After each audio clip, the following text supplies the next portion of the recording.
যদি কোনো ব্যক্তি রাতের বেলায় ঘুমানোর আগে এই সূরাটা 3 বার পাঠ করতে পারে, আল্লাহ তাআলা ওই ব্যক্তির আমলনামায় 1 খতম কোরআনের সওয়াব দিয়ে দিবেন।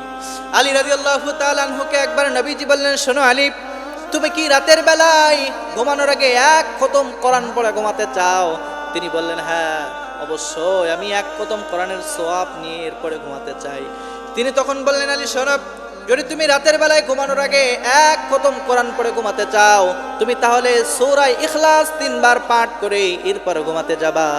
আল্লাহ তাআলা তোমার আমলনামায় 3 বার সূরা ইখলাস পাঠ করার কারণে তোমার আমলনামায় 1 খতম কোরআনের সওয়াব দিয়ে দিবেন। সুবহানাল্লাহ, কত ফজিলত!